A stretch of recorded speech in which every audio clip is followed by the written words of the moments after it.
Hello दोस्तों, कैसे हैं आप लोग। Hope you all are fine and stay happy in your homes. So अभी सीए फाइनल मई 2024 के एग्ज़ाम्स कंप्लीट हो चुके हैं 16 मई 2024 को।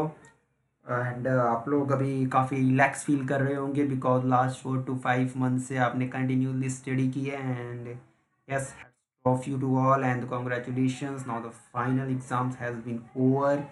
And there is a doubt is coming in the mind of each and everyone about what's the result.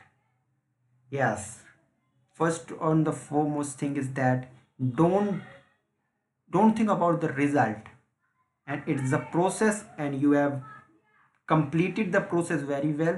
Definitely the result in the favor of you. But सभी बच्चों के exam अच्छे नहीं गए होंगे, किसी के कोई एग्ज़ाम बेकार गया होगा, कोई एग्ज़ाम अच्छा गया होगा। किसी को क्यूरियोसिटी होगी कि यार इस एग्ज़ाम में क्या होगा, इसमें मेरे 40 आएंगे नहीं आएंगे, एग्रीगेट बनेगा या नहीं बनेगा। तो please don't think about it, कुछ भी मत सोचो। रिलैक्स करो, आराम से रिलैक्स करो। कुछ नई जगहों पे अपने माइंड को इन्वॉल्व करो and learn something new.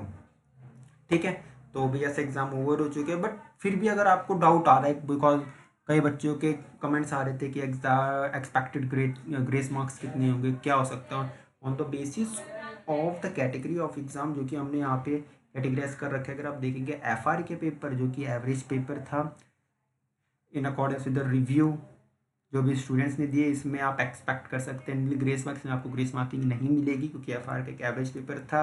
NCA final के लेवल पे हम इस लेवल का पेपर एक्सपेक्ट कर सकते हैं।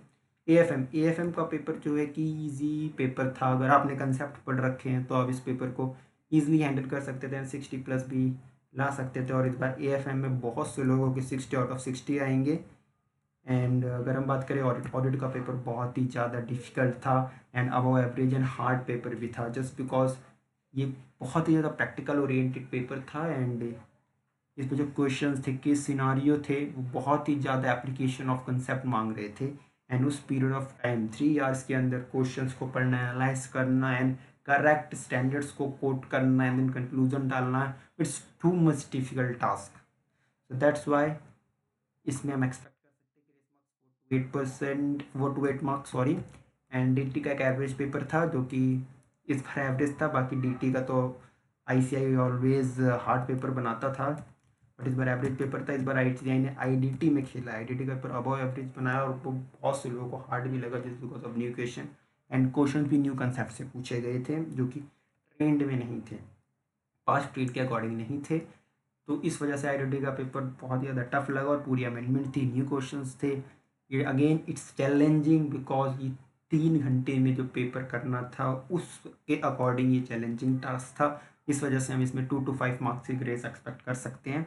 एंड आईबीएस के पेपर में ग्रेस मार्क्स होंगे क्योंकि ओपन बुक एग्जाम है, जितना भी टफ आया आपके पास बुक है, दिस मीन अगर आपने पढ़ रखा है तो आप इस पेपर को कर देंगे। इसमें अगर न्यू क्वेश्चन भी आते हैं तो डेफिनेटली आई से एक्सपेक्ट करते हैं कि आप इसे कंप्लीट करेंगे। बट कुछ टीचर्स का कहना है कि आईबीएस में ग्रेस मार्क्स मिलेंगे ग्रुप टू वाले जिन्होंने सिर्फ ग्रुप टू दिया था। आई डोंट नो वाई वो किस बेसिस पे बोल रहे हैं कि ग्रुप टू वालों को जिन्होंने आईबीएस दिया है उनको मिलेंगे। भाई आईसीआई कभी ऐसा नहीं सोचता कि ये पेपर ग्रुप टू वालों के लिए टफ है, ग्रुप वन वालों के लिए टफ है। अगर ग्रुप टू वालों के लिए टफ था और आप इस बेसिस से बोलेंगे कि उन्होंने ग्रुप वन नहीं पढ़ा, तो ये इस बेस पे ऐसे ग्रेस मार्क्स नहीं देता है। ऐसे ग्रेस मार्क्स देता है कि क्वेश्चन क्या पूछे गए, पेपर बिल्कुल एवरेज था। और जिन बच्चों ने सिर्फ ग्रुप टू दिया, ऐसा नहीं कि उन्हें पता नहीं था कि ग्रुप वन के सब्जेक्ट्स भी इसमें आएंगे, उन्हें पता था, वेरी इंसेप्शन पता था। तो इस बेस पे ये बात बोलना कि ग्रुप टू जिन्होंने दिया है उनको सिर्फ और सिर्फ उनको ऐसे ग्रेस मार्क्स देगा, तो ये जस्टिफाइड नहीं है, मेरे अकॉर्डिंग नहीं है, सिर्फ ये मेरा व्यू है। आईबीएस पे कोई भी ग्रेस मार्किंग नहीं मिलेगी। और अगर हम ग्रुप परसेंटेज की बात करें तो इस बार फर्स्ट ग्रुप का रिजल्ट बहुत ही ज़्यादा हाई आने वाला है जस्ट बिकॉज ऑफ एसएफएम जो कि सब लोगों का अच्छा गया। जिन लोगों ने ऑडिट में 40 मार्क्स कर दिए उनके पास होने के चांस बहुत ज़्यादा हैं इस बार। तो 20 to 25 ग्रुप वन का रहेगा, ग्रुप टू का 12 to 18% रहेगा एंड बोथ ग्रुप का 10 to 14% रहेगा पासिंग परसेंटेज। और अगर आप ग्रेस मार्क्स की बात करें तो ऐसे 2 सिचुएशंस में ग्रेस मार्क्स देता है।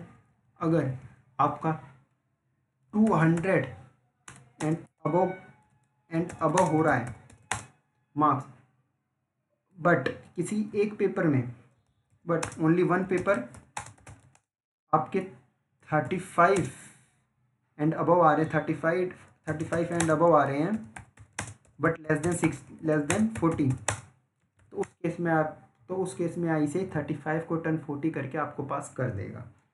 सिनारियो नंबर 2, अगर आपका एग्रीगेट 147 टू 150 हो रहा है, तो इस केस में भी आपको 147 टू 149 हो रहा है, तो इस केस में भी आपको ICI 147, 148, 149 को कन्वर्ट करके 150 कर देगा और आप पास हो जाएंगे, सब्जेक्ट टू आपके सब पेपर में 40+ मार्क्स होने चाहिए।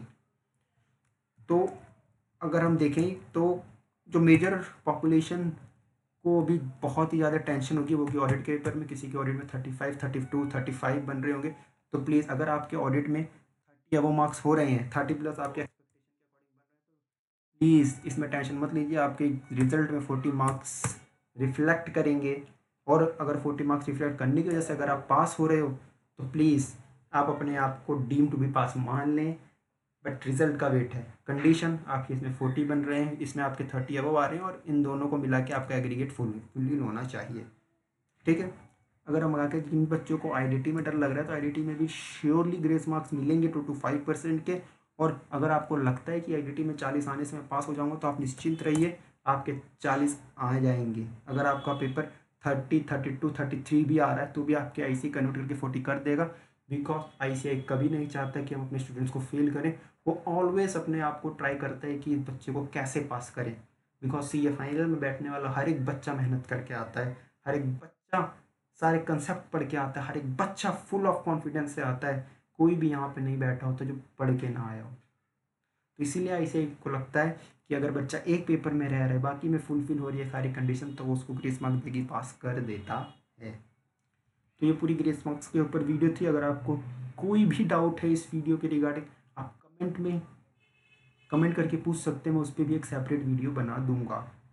ठीक है, bye bye guys, thank you very much guys.